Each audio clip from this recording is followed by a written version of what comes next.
Alright, so this is Rain Plays Dusk, a Moonlight romance. I found this little indie game that someone made. The download link will be below. And as you can probably guess, it's a complete parody on New Moon, I think? One of the Twilight books. But anyway. So I heard some great things about it. I heard it was absolutely hysterical. So, I mean, I've even heard that non-Twilight fans have liked it. And it's a novel, I think it is. It's a visual novel. So, let's see what this is like. Options, window, definitely. Transitions, all. Skip text, already seen, yes. Text speed, let's increase the text speed to about 75%. Music volume, sound volume, save. Nice. Turn, I guess. So here we go, start. Mr. Banner. Miss Dove? Miss Dove? Science lab. Mr. Banner's sharp tone snaps me out of my reverie. Was I daydreaming again? He can't exactly blame me. Since the lessons began, I've been finding it a little difficult to concentrate. I shuffle uncomfortably, almost falling from my chair in my effort to angle myself away from him. That vision of loveliness by my side, that perfect marble angel with eyes of molten butterscotch and powdery lips chiseled by the gods themselves.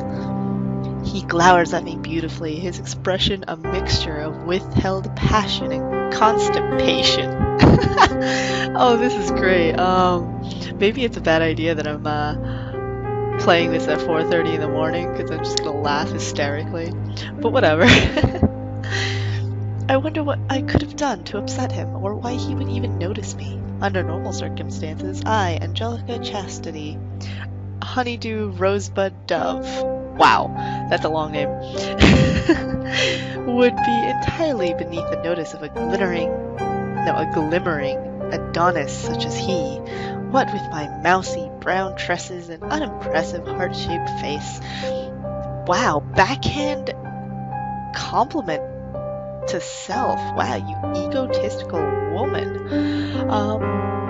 Mr. Banner, glad to see you're still with us, Miss Dove. Now, if you wouldn't mind answering the question. I answer hurriedly, having taken college-level classes since the age of 3. Oh my. This thankfully requires little effort, and spend the rest of the lesson hidden beneath my nut-brown locks, withering beneath the gaze of my heavenly tormentor. The moment the bell rings, he leaps from his chair, sending several of my classmates flying and tearing the door from its hinges in his effort to escape the classroom. I begin to suspect that there is something different about him. No, really? He just kinda made everyone fly out and then just ripped open the door. You think? I say this, but it's hilarious. Alright, cafeteria.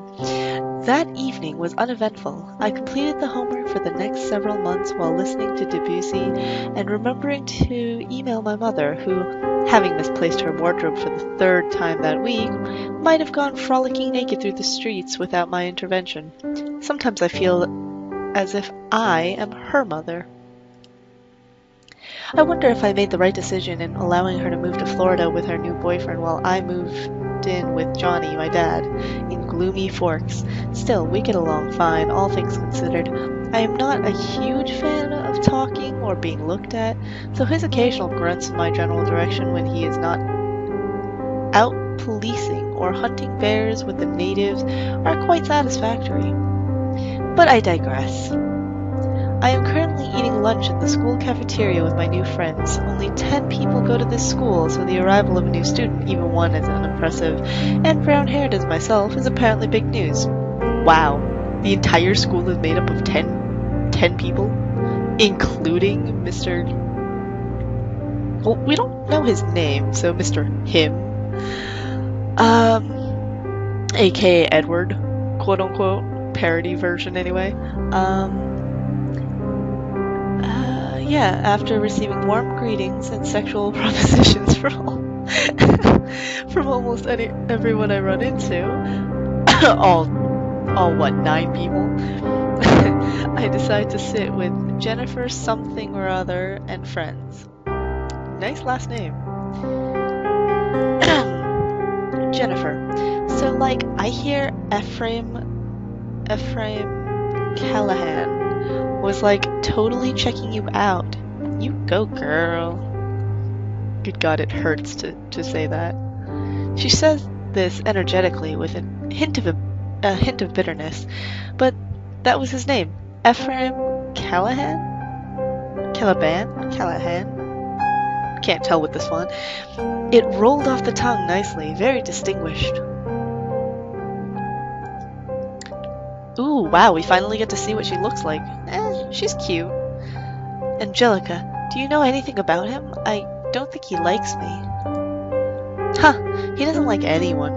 None of the Calibans do. Okay, so it's what, like, how many Calibans are there? Because that means out of the total of 10 people that go to this school, that most of them are going to be Calibans. It's like they're, like, too good for the rest of us or something. They all, like, hang out with each other and, like, go with each other and stuff. I mean, seriously, like, go. I stare blankly at her. Jennifer, like, go incestual. It's kind of creepy. How judgmental. Following her gaze, I discover what at first appeared to be a choir of angels seated at the far table. So there's 2, 4, 5. Okay, so excluding the main protagonist, the reskin of Bella, aka Angelica, and Jennifer, the friends consist of all of 3 people. And that's the entirety of the school. Cool. Alright. I discover what at first appeared to be a choir of angels seated at the far table, an impossibly beautiful group, a faint white aura radiating from their milky skins, their hazel eyes all butter and honey. Human eyes were not meant to witness such beauty. I look away, fighting back tears. What do you mean he doesn't like you anyway? I don't know. In science class the other day, he couldn't get out of there fast enough. But today, hazarding another peek, I noticed my Adonis sitting in the center of the group. His countenance today could not have been more different. Yesterday's malice forgotten, his laughter rings out in peals from betwixt those cherubic lips. I'm sorry, I can't take this seriously. I imagine his breath, a mouth-watering mint, more succulent than any gum. So what, you want to chew on his lips? Oh my, okay. Suddenly our eyes meet. Regaining consciousness several minutes later, I hurry to class. Back in the lab, Ephraim's good mood is all the more evident. I peek through my auburn ringlets once more. Yes, there's no doubt about it. Gone is the glare from yesterday, and in its place a warm caramel gaze, the sunlight glimmering in his buttery irises and showering me with 1,000 tiny reflected lights. Suddenly his lips part. Hello. I forget to breathe. The lilting, sing-song peal of his voice caresses my eardrums like the music of 1,000 tiny bells. Hi. My reply is a barely audible squeak, woefully inadequate next to his eloquent introduction. Didn't he just say hello? Whatever. I see the earth would swallow me. I wish the earth would swallow me up. Angel Dove, isn't it? I don't believe we've been properly introduced. I'm Ephraim Caliban. I'm gonna say Caliban because that totally looks like a B. I believe we're meant to be working together today. I had forgotten about classwork. Luckily, today's class is on string theory, something I studied extensively during my placement at NASA. Oh my. and I am free to let my eyes wander from the hint of a a pale chiseled bicep peeking from beneath his shirt cuff to the tearaway lock of his unkempt hair, still glistening from the perpetual fork's rain. Altogether, he has the air of an Italian underwear model. You would think underwear model, because, you know, you're just already stripping him of his clothes. I mean, you do that to friggin' Jake. Can't you just keep your hands off the naked? Anyway, by the end of class, I feel as if we have come to know each other on a deep, spiritual level. We have also discovered several new subatomic particles. He glides alongside me into the hall, each step almost a swaying, mesmerizing dance, especially when compared to my clumsily, listless plodding. The corners of his lips form a playful smirk. Are you sure you wish to be seen with me, Angel? I'm no good for you. I wonder what he could possibly mean. I assume he has finally noticed that I, a lowly mortal, am not fit to be seen with the likes of him. Stammer a hasty reply. What do you mean? Don't be difficult, Angel.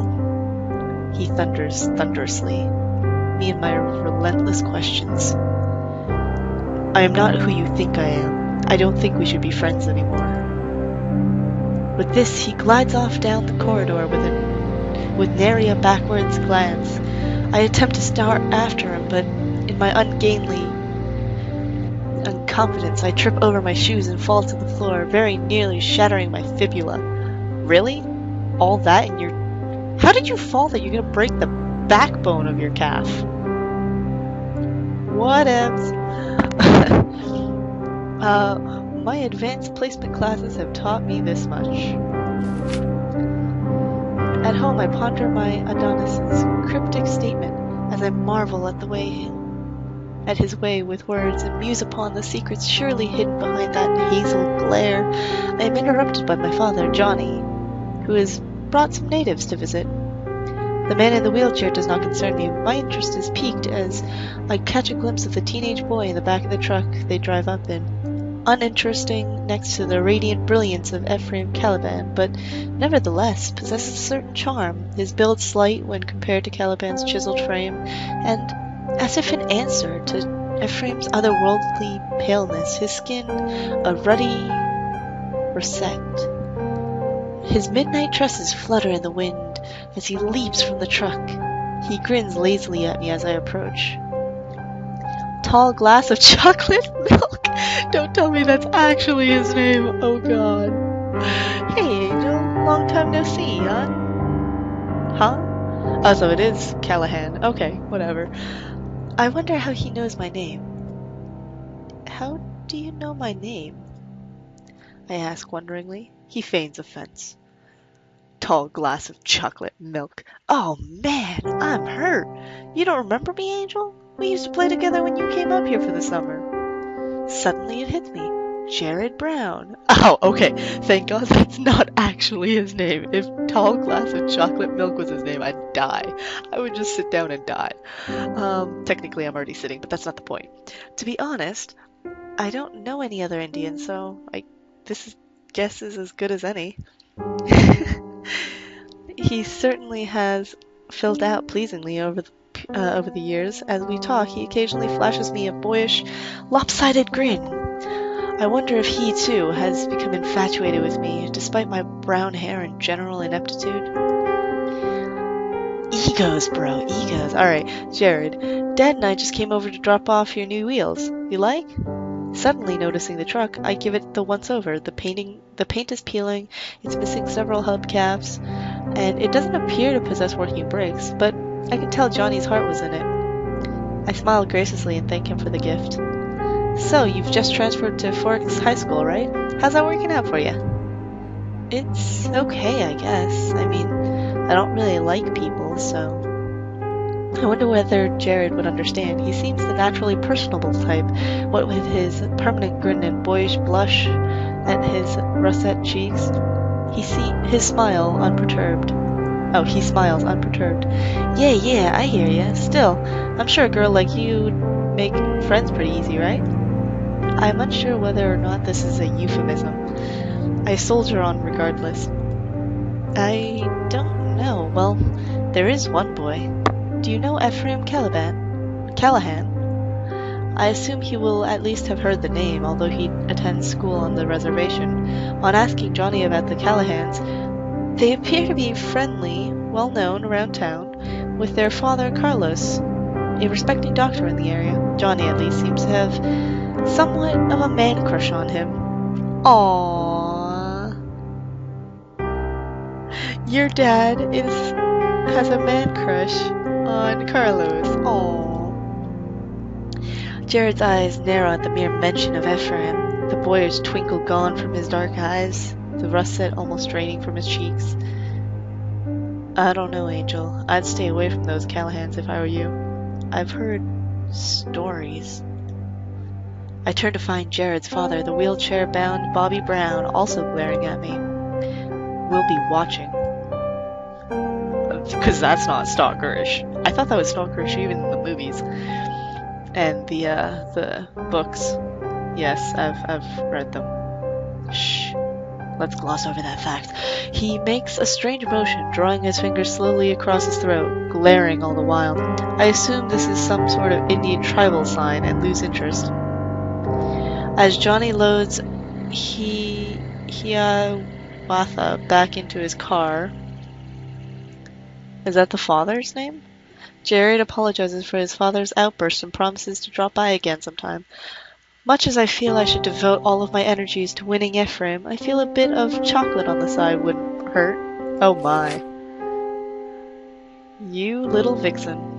The next few days at school are uneventful. Ephraim appears to be simultaneously stalking and avoiding me. I fear his intentions are too complicated for me to comprehend. My pursuit of him is also complicated by his glittering entourage. While he is free to approach me when not backing me into corners and imploring me to stay away from him, he is constantly surrounded by the other Callahans, who in a group are far too radiant for me to consider approaching. Each more achingly beautiful than the last, the Callahans are a formidable bunch. Amelia, the smallest, is a perfect porcelain doll, her every step a graceful dance. She is often found cartwheeling through the halls, regaling all those who see her with her flighty grace and impressible spirit. Her boyfriend brother Casper, hurrah for non-traditional relationships I say, is her polar opposite, still beautiful of course, but with a serene grace that renders people unwilling to complain even as he stares blankly at them for hours on end. Indeed, I envy those on the receiving end of that honeysuckle glare. Edmund and Rosemary, on the other hand, are an intimidating pair. Okay. Pair. Fierce in their beauty, as tall and statuesque as a pair of swimsuit can't talk, models, fresh off the runway. They seem about ready to rip the clothes off one another at the drop of a hat. The mere sight of Rosemary fills me with a deep, shameful envy, what with her perfect golden ringlets framing her refined, delicate features. Maybe if I were Ephraim's sister, he would love me too? Yeah, because, you know, it's all about the incest. Good God. All of my friends from back in high school should totally watch this video. Thankfully, the Callahan clan are often absent for days on end, though it pains me to be away from Ephraim for this long. I am finally able to focus on my schoolwork, while their otherworldly glow is absent from the school cafeteria. When they return from their frequent outings, they often behave strangely. Once I saw Casper gnash his teeth at a passing student, to which Amelia replied, "You just ate that mountain lion yesterday. Don't tell me you're hungry again." I'm unsure as to the meaning of this cryptic comment, but I will be sure to find out. Today is a day like any other in Forks. Gloomy and overcast, the ground glistening wet from the recent shower of rain. I notice Ephraim, perfect as always, his rain-soaked shirt clinging to his washboard abs, standing with the other Callahans at the far end of the lot, but am again unable to approach him with his family around. Cursing my ineptitude, hurrying home to resume my studies, I carelessly slip on the On the wet asphalt, my ungainly frame pitching forward at the parking lot, already teeming with speeding cars as my classmates make their break for freedom. Thinking myself a goner, I sigh as my uneventful life flashes before my eyes, days spent poring over textbooks and lamenting my gangly frame and general heart-facedness, and I brace myself as the inevitable truck comes hurtling towards me. Humph. Nice abs, Ephraim. Nice. Suddenly I am swept into a rock-hard embrace, my chest nearly crushed between icy pectoral and marble forearm. Ephraim lifts me, one-handed, as if I weigh nothing, crushing the bonnet of the oncoming car with his free arm and brushing it aside, sending it flying 50 feet across the parking lot. How very subtle, and crushing several other vehicles in the process. Dazed, I tentatively lift my gaze, looking into the eyes of my savior. He fires me with his icy caramel glare, his expression rigid, yet his eyes failing to completely mask his concern. Are you alright? Yeah, I think so, but how did you do that? He twitches. Do what exactly? That! I mean, one minute you were way over there, and the next you're standing right here. You must be like a superhero or something. Like Wonder Woman. You must be seeing things, I assure you. I was by your side the entire time. What? I'm pretty sure I know what I saw. I mean, the whole reason I got run over in the first place was because I was staring at your guns and imagining how they might look slathered in... I cut myself short, not wishing to appear crazy. Too late for that. Ephraim is not amused. I consider the possibility that I didn't see what I thought I saw.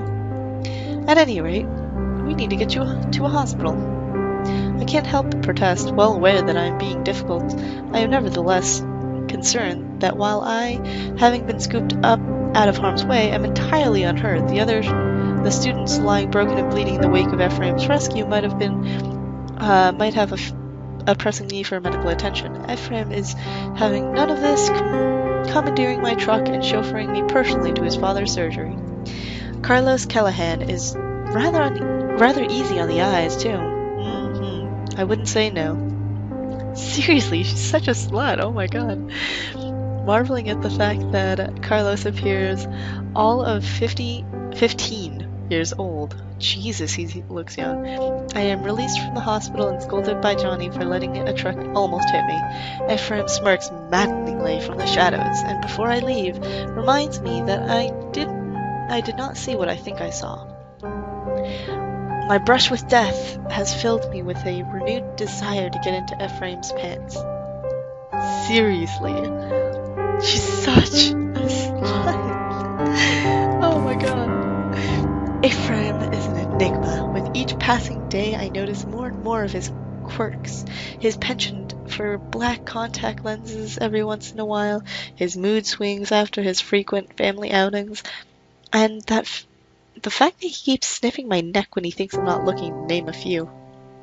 We still appear to be on friendly terms, however. He visits me almost daily to tell me to stay away from him, and we occasionally even eat together. Or rather, he watches me eat. I once dared him to take a bite of pizza, after which I hear he was violently sick. I wonder vainly whether I might be as slender and graceful as Amelia or as statuesque as Rosemary if I ate as little as they seem to, or even sampled that mountain lion they seem so fond of. French dishes certainly have strange names these days.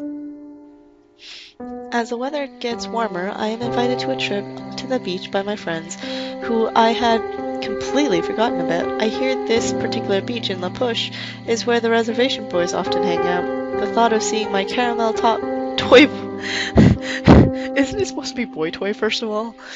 But either way, oh my god, seeing my caramel boy toy again makes me excited and a little ashamed. I attempt to coerce Ephraim into coming along, but he resists my feminine wiles. The time is really getting to me. Sorry guys.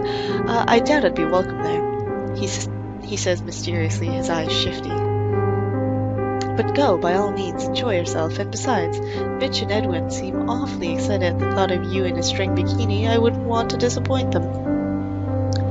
Mitch and Edwin are the other two boys at the school. I tell them that it is too cold for string bikinis, and at any rate, due to my hideous body and the only swimwear I possess is a full-body wetsuit. They seem crestfallen, and I feel a little guilty. The trip is uneventful at first. I fend off the boys' lustful dances, and they are forced to pair off with the girls who apparently also attend our school. Meanwhile, I make a beeline for Jared Brown. I must confess, I have an ulterior motive for coming on this trip. In my infinite wisdom, I have deduced that Ephraim's unwillingness to visit La Push and Bobby Brown's mystical tribal hatred of my GoldenEye Adonis might well be related. Hopefully, I might be able to charm the truth out of Jared. I sashay over to him, putting on my best seductive walk, and managed to make it 3 feet to where he's standing without falling over. So, hey, do you guys come to the beach often? Oh yeah, all the time. It's the place to be for us Quillettes, you know. The Quillettes are the tribe to which Jared and the others belong. I have no idea how to pronounce Quillette. Oh, wow, that's totally interesting. So anyway, I let my hand casually brush against his thigh. This causes me to lose my balance slightly, but otherwise I'm fine. But I am otherwise fine. I hear that, like, the Callahans aren't welcome here or something. What's that about? I hope I sound nonchalant. Jared's mouth twitches a little, but thankfully he doesn't seem to walk away. He doesn't seem to be about to walk away. Possibly because I'm running my hands up and down his chest. Well, I don't know. It's kind of a weird legend. A legend, you say? My interest is piqued. I resume stroking with renewed gusto. I don't believe this or anything, but they say that the Quillette tribes are descended from werewolves. Crazy, huh? At any rate, this area is our turf, and throughout history we've defended it from the cold ones. I stop molesting him here, as my hands are beginning to chafe, but I implore him to continue. Have you ever noticed that all of the Callahans have this weird pale skin? I'm not being racist or anything, but it's pretty freaky. Anyways, the Quillette legends all say that their clan was descended from these cold ones, the evil creatures whose bodies are hard and cold as marble, and even to this day we have a treaty with them saying that they can't trespass on our turf and we can't move in on theirs. That's why your buddy Callahan couldn't make it today, I'll bet. He makes a face at the mention of Ephraim, as if he's swallowed something bitter. He probably is racist, to be honest. I choose not to make anything of it. It's a pretty ridiculous story, though, right? He seems a little disheartened that I am no longer touching him. Having procured the necessary information, however, I am slightly reluctant to caress Jailbait for any longer than I have to. Making my excuses, I return to my friends, who have been doing absolutely nothing in my presence, and ponder this recent development. On returning home, I ask Jeeves about the cold ones and their feud with the Quillettes, but to no avail. I feel that most of the results garnered upon searching Icy Rock Hardmen are probably unrelated, though I bookmark the sites for later reference just to make sure. I realize I may have to cast my net a little wider. If the internet can't help me, I might as well go in search of actual books, the kind with ancient tribal info and whatnot. As traveling anywhere in Forks at any time is extremely dangerous, I accompany Jennifer and that other girl I occasionally deign to speak to into Port Angeles under the pretense of dress shopping, only to ditch them after several minutes of their inane prattle. Unfortunately, alongside both my unfortunate looks and gangly physique, I am also cursed with a terrible sense of direction. In hindsight, not walking about aimlessly might have been a good idea. Though there is no time to think about this as I wander into yet another inviting, dingy alleyway. No sooner do I wonder what I did with that rape alarm do a group of men emerge from the shadows, drawn to me as all men are. Hearing their catcalls through the gloom, I am about to faint when a possibly stylish car swerves into the alleyway, its driver no other than Ephraim Callahan, his angelic features contorted beautifully in rage, and his muscles tense under his vanilla skin. No doubt stopped in their tracks by this angelic vision, the thugs are rendered powerless at the 17-year-old boy, as the 17-year-old boy glares at them, ushering me roughly into his car before returning to the wheel and powering down the road. What were you thinking? You could have been... You have no idea what those fiends were planning to do to you, do you? I shake my head numbly, marveling that Ephraim's anger could only serve to make him all the more beautiful. Reflected lights danced around his eyebrow, blah, blah, blah, blah. Reflected lights danced around his eyebrow furrows. A vein throbbed elegantly on his forehead. Quick, distract me. Say something, damn you. I need to stop myself from going back there and tearing those bastards apart with my teeth. Did you just say with your teeth? I felt this might be a clue. Stop changing the subject. Just talk about something. Anything.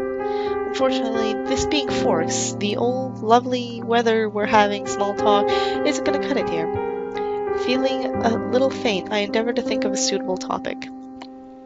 So, the other day at La Push, I got to talking to Jared Brown. He had some pretty interesting things to say about your family. Ephraim's delicately formed digits gripped the steering wheel ever tighter. Perhaps this was not the best choice of topic. I soldier on. He says you're not allowed at La Push. Is that really true? Huh. Believe what you will. I oafishly hit my head on the dashboard as the car swerves violently. Ephraim retains his composure as we glide through the intersection at 100 miles per hour, leaving a trail of carnage in our wake. Caressing my bleeding scalp, I once again lament my clumsiness. Ephraim's expression is unreadable, a mask of mingled disgust and longing, as he leers beautifully at me, licking his alabaster lips. Did they happen to mention anything else? Well, kinda. I have my own theories about you. Really now, do tell. I must say here that I adore Ephraim's distinguished turn of phrase. It puts me in mind of Bronte or Shakespeare, alongside countless other authors known and respected throughout history. I idly wonder whether any of my other classmates are able to read. Well, you're freakishly strong and fast. Your skin is pale and cold as ice. Your body is perfectly sculpted. You never eat. You're... That's right, Angel. I'm a vampire. The latest revelation floors me. I had been about to say Jesus. I suppose this makes slightly more sense. Okay, I would have gone with Jesus if he could walk on water, but really? What, Jesus is supposed to be really strong, fast, is icy, and... Let's not even go into how perverted the last bit was. Okay then. If that's what you think Jesus is, I don't want to know what you think. Okay, you're so dirty-minded, Angel. Well, do I repulse you, Angel? I expect you want to run screaming from the car. He smiles ruefully, his visage a mask of pain and loneliness. I feel I might well have a better chance of survival outside the car, if only for Ephraim's penchant for driving off bridges and through level crossings. As we career down the sidewalk, taking out pedestrians as we pass, I cannot help but admire his recklessness. I love that he's just like literally taking them out. It's wonderful. Clearly he can't drive. 17-year-old. Oh, I'd never run from you, Ephraim. You're the reason I live and breathe. I pant breathlessly, his angelic lips part in grateful surprise. You would still accept me, even when I am this? I could never live without you, of course. I tried to stay away, but to no avail. The day I first laid eyes on you, I thought I might tear each of our classmates to shreds and feast upon their entrails in order to have you for myself. I feel myself blush at a skillful use of romantic imagery. Oh my god, that's romantic imagery. This girl has issues.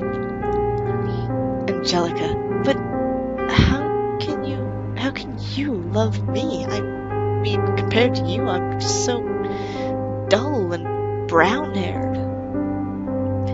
Yes, that heart-shaped face did put me off at first, I admit, but I looked deeper, my love, beneath that satin skin, those auburn tresses, deep down to those delicious arteries, and the nectar flowing within them. I don't follow. I don't follow. I state quizzically. Ephraim chuckles, amused by my idiocy. Your blood is unto me the sweetest honey. The aroma at first was almost overpowering. Imagine, if you will, the most succulent leg of lamb, glistening with fatty juices. This is what I see when I look at you. He ponders momentarily. Or rather, your allure is akin to a potent drug, to which I am already hopelessly addicted. You are like my own personal brand of meow meow. My own personal brand of meow meow. Oh my god. I love this so much. Oh, good god. With this, he leans closer, his angelic features beautifully contorted, seemingly signifying an internal struggle with his vampiric urges. The steering wheel forgotten, we ignore the wild veering of the car as we lean forward for our first kiss. To be No! No! Oh, it so better be just chapter 1. You better have more. Oh my god. Alright, well, this was absolutely hysterical. I hope you guys enjoyed this. And like, I mean, I don't understand how you're supposed to save, but whatever. Yeah, so that was Dusk, a Moonlight romance, and see you guys next time for the next indie game I play. There's a ton of them.